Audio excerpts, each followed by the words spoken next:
감이 오냐?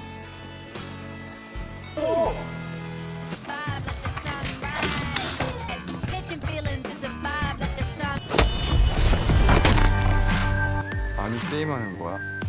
딱. 예.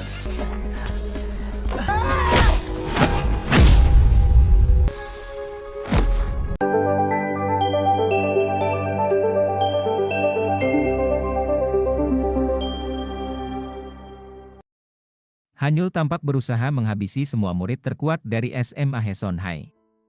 Bahkan, murid peringkat pertama di sekolah tersebut tidak mampu berkutik saat berhadapan dengannya. Tanpa rasa ampun, Hanyul mematahkan kakinya meskipun korban sudah memohon belas kasihan. Tak lama kemudian, salah satu teman Hanyul datang dan melihat kejadian itu. Ia terkejut melihat bagaimana Hanyul melumpuhkan mereka semua, padahal mereka bisa dimanfaatkan sebagai pasukan cadangan. Namun, Hanyul berpendapat bahwa mereka sudah dipenuhi rasa takut, sehingga tidak layak menjadi bagian dari pasukannya. Sebenarnya, Hanyul ingin merekrut pasukan yang terlatih dan mau menuruti semua perintahnya. Temannya menduga bahwa Hanyul ingin mengikuti jejak ayahnya yang merupakan ketua gangster. Namun, Hanyul justru ingin melampaui ayahnya, bahkan merendahkannya. Sementara itu, di tempat lain, kelompok belajar Gamin sedang bertemu dengan kelompok belajar dari sekolah Manil. Ketua kelompok Manil tampak tidak senang dengan kehadiran mereka dan menganggap kedatangan mereka sebagai ancaman yang dapat menghancurkan kehidupan mereka di sekolah. Jiwoo merasa kesal mendengar pernyataan itu, sementara Hewon justru bingung mengapa kehadiran mereka dianggap membawa penderitaan. Tanpa memberikan penjelasan lebih lanjut, ketua kelompok Manil pun meninggalkan ruangan. Sion kemudian menjelaskan bahwa tujuan kedatangan mereka hanyalah untuk belajar. Ia juga mengakui bahwa sekolah mereka memang memiliki reputasi buruk dalam hal akademik. Salah satu anggota kelompok Manil akhirnya mengungkapkan bahwa mereka sebenarnya sedang menjadi korban perundungan dari murid lain. Sion terkejut mendengar bahwa hal semacam itu bisa terjadi di sekolah Manil. Ternyata, para pelaku perundungan itu adalah murid dari sekolah Manil sendiri yang menindas murid dari sekolah Manik. Meskipun kejadian tersebut telah dilaporkan ke pihak sekolah dan para pelaku sudah dijatuhi hukuman, keluarga korban justru menjadi sasaran balas dendam. Akibatnya, mereka ketakutan dan tidak bisa berbuat apa-apa. Mereka merasa sangat sial karena harus bersekolah di dekat sekolah Manil. Saat nama sekolah Manil disebut, Jiwoo dan Lee Jun langsung terkejut. Mereka tidak menyangka bahwa sekolah itu benar-benar ada, mengingat sebelumnya Jiwoo sempat salah mengetik nama. Ketika mengirim pesan kepada Gamin, kesalahan informasi tersebut membuat Gamin tersesat dan masuk ke sekolah yang salah. Saat tiba di sana, ia terkejut melihat kondisi sekolah yang tampak tidak terawat. Ia juga bertemu dengan beberapa murid setempat dan segera memperkenalkan dirinya sebagai siswa dari sekolah Hyusong. Murid-murid di sana tampak terkejut, karena dalam aplikasi pertarungan, sekolah Hyusong menempati peringkat pertama. Mereka pun mengira bahwa Gamin datang untuk mengusik wilayah mereka. Salah satu murid kemudian melemparkan tabung pemadam api ke arah Gamin, namun ia dengan mudah menangkisnya, hingga tabung tersebut penyok. Gamin mulai merasa curiga dengan situasi ini dan tanpa ragu memberi mereka pelajaran. Setelah itu, ia menemukan seorang murid Manil yang menjadi korban perundungan, bernama Junmin, lalu mengembalikan kacamata miliknya. Tak lama kemudian, Sion menghubungi Gamin untuk menanyakan keadaannya dan memintanya mencari Junmin. Kebetulan, Junmin adalah orang yang baru saja ditolong Gamin.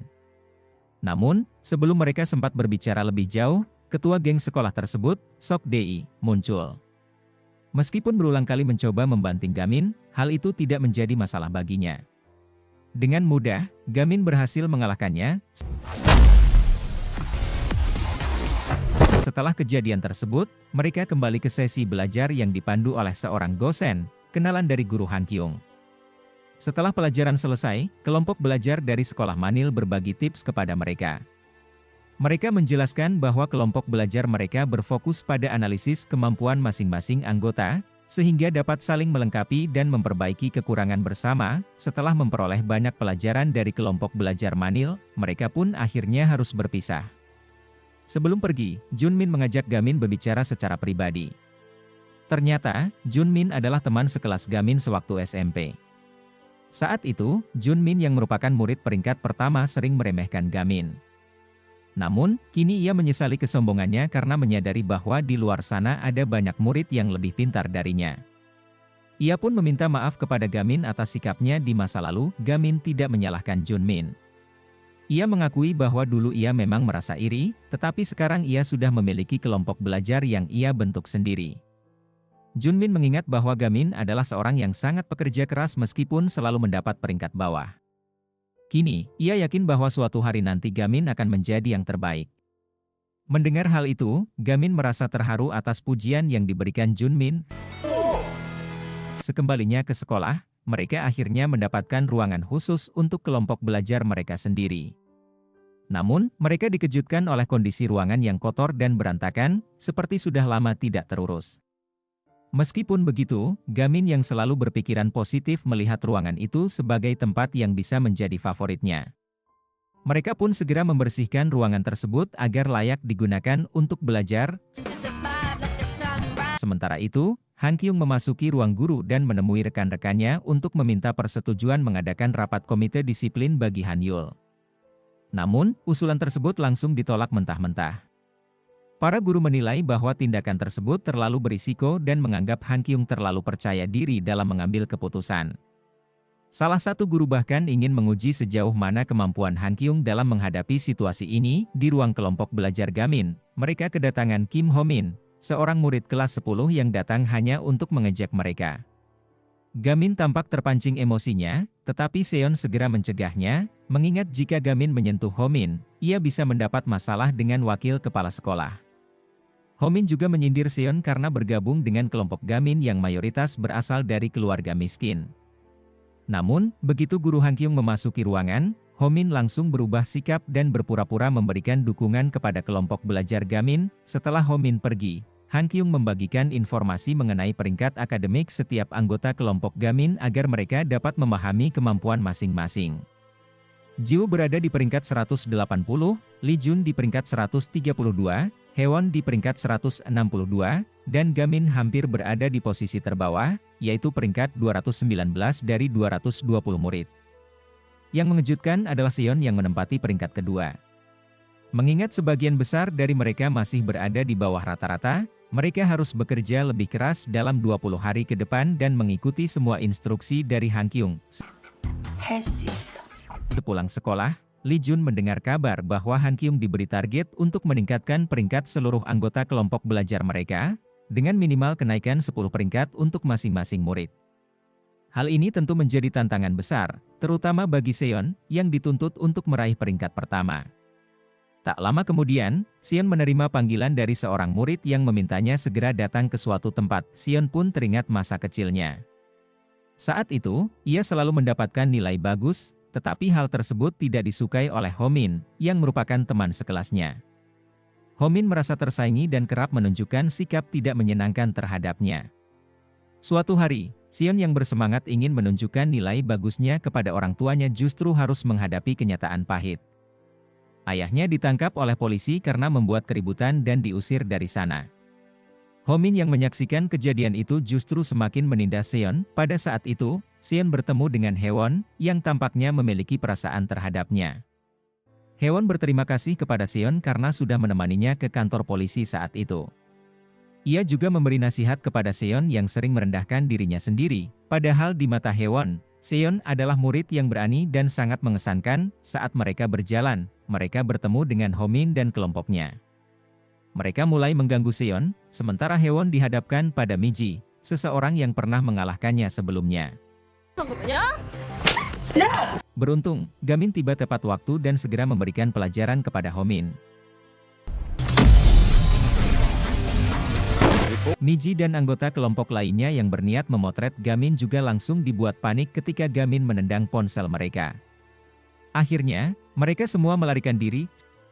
Seon meminta maaf kepada Hewon karena gagal melindunginya dan mengakui bahwa Gamin adalah pemenang sesungguhnya. Setelah mengatakan itu, Seon pergi meninggalkan mereka berdua. Gamin merasa bingung dengan sikap Seon. Malam harinya, ia menemui Seon dan mengatakan bahwa kehidupan mereka sebenarnya tidak jauh berbeda. Ia bahkan mengajak Seon ke rumahnya untuk menunjukkan maksud dari perkataannya. Namun, Seon menolak meskipun Gamin menawarkan untuk membayar semua ongkos perjalanan. Sion merasa kecewa karena selalu bergantung pada Gamin untuk menghadapi masalahnya, sementara dirinya sendiri terus mengalami kekalahan. Setelah mengungkapkan perasaannya, Sion pergi meninggalkan Gamin. Di sisi lain, Gamin juga dihadapkan pada dilema karena terus menerima pesan dari ibunya yang memintanya segera pulang. Dalam perjalanan pulangnya, Sion justru bertemu dengan Homin. Menyadari bahaya, Sion segera mencoba kabur, tetapi Homin menyadarinya dan langsung mengejarnya. Kali ini, Sion tidak punya pilihan selain menghadapi Homin secara langsung. Saat itu, ponsel Sion berbunyi. Homin mengira panggilan tersebut berasal dari ayah Sion yang menyuruhnya pulang. Saat Homin berusaha menyerangnya, Sion berhasil menghindar berkali-kali.